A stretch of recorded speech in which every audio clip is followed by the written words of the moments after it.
Bakıda gənclərin məşğulluğu üzrə siyasətlərin, proqramların və institutların qiymətləndirilməsi mövzusunda beynəlxalq seminar başlayıb. 2 gün davam edəcək seminarda gənclərin məşğulluğunun artırılması, onların əmək bazarına adaptasiyasının asanlaşdırılması ilə bağlı məsələlər müzakirəyə çıxarılıb.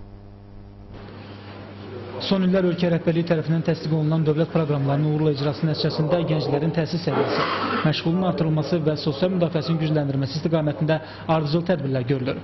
Bu tədbirlərin nəticəsi olaraq son 5 il ərzində ölkədə 15-29 yaşda gənclərin arasında işsizlik səviyyəsi 11,8%-dən 9,7%-ədək, 15-24 yaşda isə 14,9%-dən 13,5%-ədək azalıb.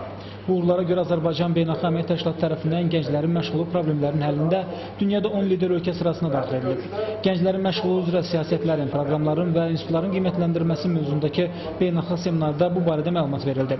Əmək və Ailənin Sosial Müdafiəsinin naziri Səlim Müslümov bildirdi ki, Azərbaycan əhalisinin 28,5%-i gənclərdir.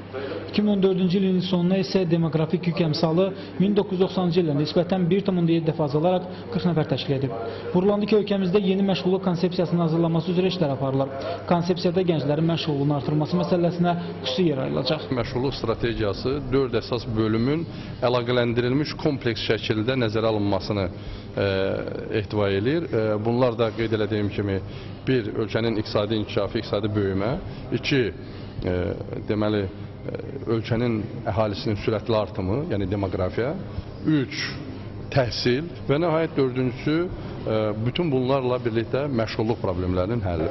Dövlət Sosial Müdafiə Fondunun sədri Elman Mehdiyev ölkəmizdə aktiv məşğulluq siyasəti nəticəsində gənclərin əmək bazarında rolunun artırılmasının sığorta pensiya sisteminə təsiri barədə məlumat verdi. Milli Məclisin Sosial Siyasət Komitəsinin sədri Hadır Rəcəbli, Sahibkarlar Təşkilatları Milli Konfederasiyasının prezidenti Məhəmməd Musayev və digər çıxışçılar gənclərin səmərəli məşğulluğun təmin edilməsi ilə bağlı görülən işlərdən danışdılar. Tural Qurbanov, Zardadaşov.